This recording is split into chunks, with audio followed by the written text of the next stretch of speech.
నమస్కారం. నేను మీ సిరి. Welcome to నిన్ను కోరి. ఈరోజు కథ ప్రేమ చదరంగం పార్ట్ 43. రచించిన వారు బృందా గారు. ఇక కథలోకి వెళ్తే, ఆనంద్, చెన్నైలో మనం స్టార్ట్ చేయబోయే కొత్త బ్రాంచ్ ఆఫీస్ పనులు స్టార్ట్ చేయాలి. ఆ పనులు నువ్వు చూసుకుంటే బాగుంటుంది అని నా అభిప్రాయం. అందుకోసం కొన్ని మంత్స్ పాటు నువ్వు చెన్నైలో ఉండాలి అని చెప్పాడు విష్ణువర్ధన్. చెన్నై వెళ్ళాలా? అనంత్ మొహం ఒక్కసారిగా మాడిపోయింది. వాడు చెన్నై వెళ్ళడం ఏంటండి? అది కూడా నెలల పాటు. ఏం అవసరం లేదు. ఆ పనులను స్టాఫ్కి ఎవరికైనా అప్పగించండి అంది భువనేశ్వరి. ఈ మదర్సే కొడుకు కోడల లైఫ్లో మెయిన్ విలన్స్. ఈశాన్వి గొనుక్కుంటూ ఉంటే పక్కనే ఉన్న ఆదవ్ ఆ మాటలు చెవిన పడి, ప్లీజ్ ఏం మాట్లాడకు అని పెదవులు ఆడిస్తూ సైగ చేశాడు రిక్వెస్టింగ్గా. ఓకే అంది మూతి తిప్పుకొని. అలా అంటే ఎలా భువనేశ్వరి? సొంత వాళ్ళలాగా స్టాఫ్ పనిచేస్తారా? ఆదవ్ ఖచ్చితంగా ఇక్కడ ఉండాలి. వాడు వెళ్ళకపోతే ఇక మిగిలింది నేనే. పోనీ మనం వెళ్దామా? విష్ణువర్ధన్ మాటలకు మనమా అంది భువనేశ్వరి మాడిపోయిన మొహంతో మెల్లిగా.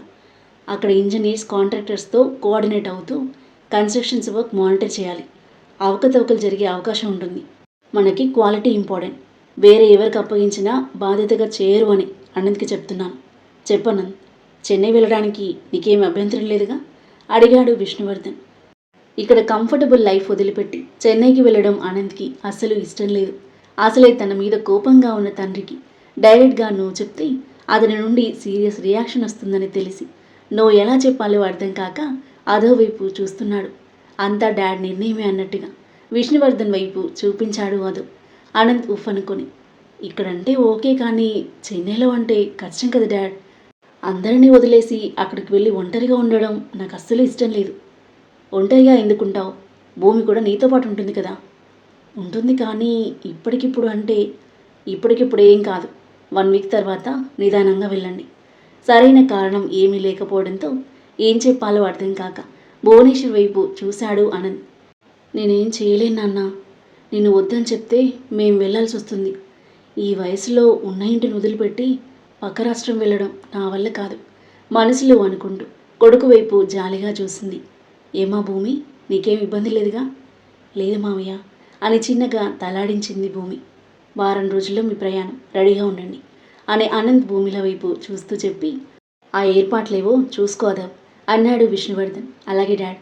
విష్ణువర్ధన్ తన గదికి వెళ్ళిపోగా అసహనంగా భువనేశ్వర్ వైపు చూశాడు అనంత్. నేను చెప్పినా కూడా మీ డాడీ వినట్లేదు నాన్న. ఎప్పుడు ఇల్లు వదిలిపెట్టి వెళ్ళలేదు. రాష్ట్రం కాని రాష్ట్రంలో ఎలా ఉంటావో ఏమో ఏడుమొహం పెట్టింది భువనేశ్వరి. భువన, ఏంటిది? కొత్తగా పెళ్ళైన అమ్మాయి పుట్టింటిని వదిలి మెట్టింటికి వెళ్తున్నట్టు అలా దిగులు పడుతున్నావు? వాడు మగాడు, ఎక్కడైనా బ్రతకగలడు. దేశం కాని దేశం వెళ్ళి మన చిన్నోడు 3 ఏళ్ళు ఒంటరిగా ఉన్నాడు. పెద్దోడు వెళ్ళేది వేరే రాష్ట్రానికి కదా, అందులోనూ భార్యతో వెళ్తున్నాడు. ధైర్యం చెప్పి పంపక ఇంకా బెదరగొడుతున్నావు. నీ గారాబం వల్లే వాడలా తయారయ్యాడు. దూరంగా ఉంటేనైనా బాగుపడతాడు. అత్తగారి మాటలకు ఉక్రోషంగా చూసింది భువనేశ్వరి. అలా అంటారేంటత్తయ్య? వాడేం చెడిపోయాడు ఇప్పుడు? తాగుడు అలవాటు ఉంది, అంతే కదా. ఈ లోకంలో తాగని వాళ్ళు ఎవరున్నారు? నా కొడుకు ఒకడే తాగుతున్నాడా? భువన! మామగారి గంభీరమైన స్వరానికి ఉలిక్కిపడి సైలెంట్ అయిపోయింది భువనేశ్వరి. పిల్లలు తప్పు చేస్తే తల్లిదండ్రులు సరిదిద్దాలి, కానీ వెనకేసుకొచ్చి ఇంకా చెడగొడుతున్నావా? లోకంలో ఉన్న అందరిలానే ఉన్నాడా వాడు? లోకం పక్కన పెట్టు. ఈ ఇంట్లో వాడి తండ్రి తమ్ముడు ఉన్నారు. వాళ్ళెలా ఉన్నారు, వీడెలా ఉంటున్నాడు? వాళ్ళు తాగుతారు, కానీ ఒక లిమిట్లో ఉంటారు.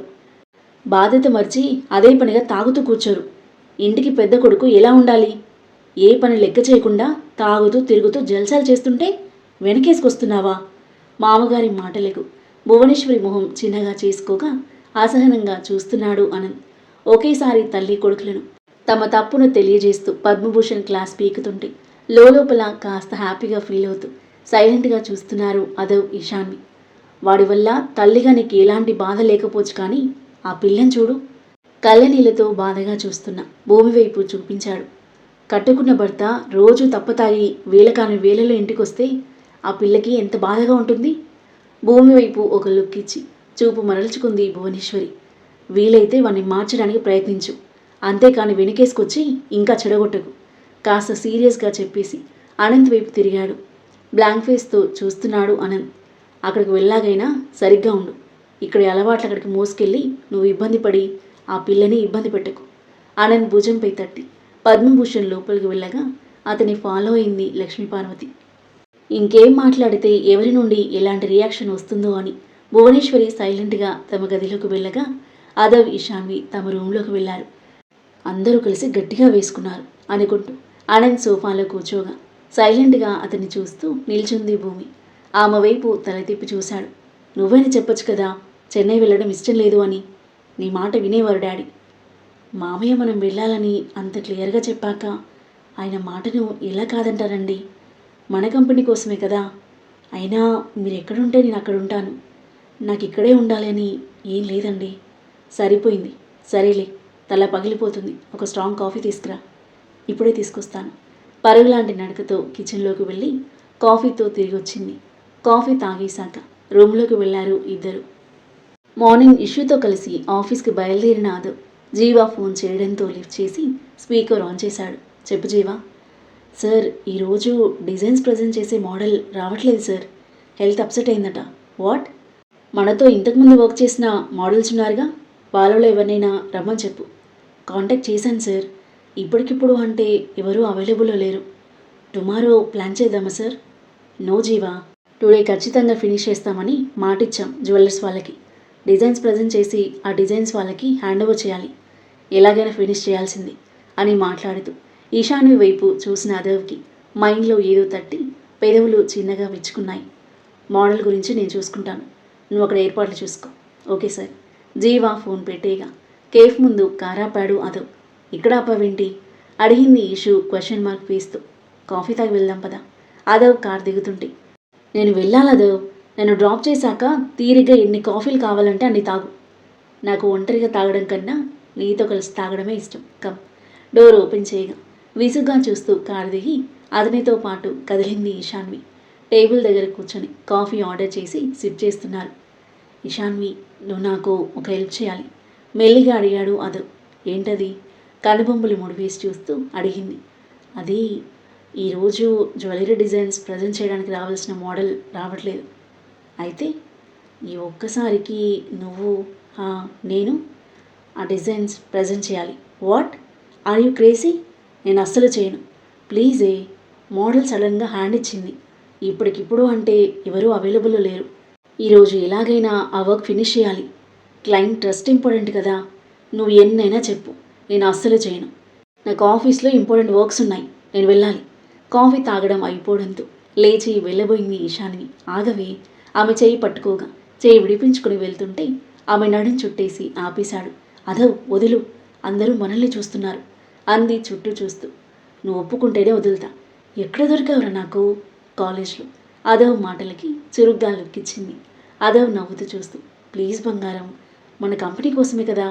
నీ కంపెనీ. నువ్వు నాదానివైనప్పుడు నాది నీరు కాదా? త్వరగా ఓకే చెప్పు, అందరూ మనల్ని చూస్తున్నారు అన్నాడు నవ్వుతూ. ఇదవా. సరేలే, చేస్తాను. నిజంగానా? నిజంగానే, వదులు. Thank you dear, love you అంటూ తనని వదిలేశాడు. ఈడియట్ అని తిట్టుకుంటూ కిందకి వెళ్ళగా తామని నవ్వుతూ చూస్తున్న అందరి వైపు ఒక స్మైల్ వేసింది. ఆమె వెనకాలే పరిగెత్తాడు అదవ్. జస్ట్ 2 అవర్స్లో అయిపోతుంది. It's very big deal. నువ్వు ప్రజెంట్ చేస్తున్నందుకు చాలా హ్యాపీగా ఉంది. I'm so excited. కోపంగా చూస్తూ కారుకి కూర్చుంది. కాస్త కూల్ అవ్వవే. అక్కడికి వెళ్ళాక కూడా ఇలాగే ఉండకు ప్లీజ్ అంటూ కార్ స్టార్ట్ చేశాడు. కాసేపటికి లొకేషన్కి చేరుకున్నారు. కార్ ఆగగానే పరిగెత్తుకుంటూ వచ్చాడు Jeeva. Good morning sir. Good morning madam అంటూ. మార్నింగ్ జీవ, అంత రెడీనా? Yes sir. కానీ అర్థమైంది. ఈరోజు మన డిజైన్స్ని మేడం గారు ప్రజెంట్ చేయబోతున్నారు. నిజమా సార్? సూపర్ అన్నాడు జీవ నవ్వుతూ. ముగ్గురు లోపలికి నడిచారు. డిజైన్స్ ప్రజెంటేషన్ కోసం white colour flower and lights థీమ్తో క్లాసీగా ఉంది హాల్ అంతా. మేకప్ ఆర్టిస్టులు దగ్గరికి రాగా మేడంను బాగా రెడీ చేయండి అని వాళ్ళతో చెప్పి వెళ్ళమన్నట్టుగా ఈశాను వైపు చూశాడు.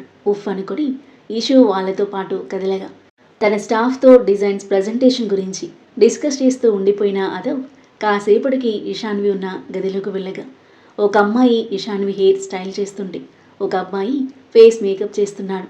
ఇషు ఫేస్ పట్టుకుని మేకప్ చేస్తున్న ఆ అబ్బాయిని చూసి, హే, అమ్మాయిలు ఎవరు లేరా మేకప్ చేయడానికి అంటూ దగ్గరకు వచ్చాడు అదవ్. సార్, ఎప్పుడైనా నేనే చేస్తాను కదా సార్, చాలా వినయంగా సమాధానం ఇచ్చాడు అతను. ఓకే, కేర్ఫుల్గా చెయ్యి అని పక్కనే నిల్చున్నాడు అదవ్. అలాగే సార్.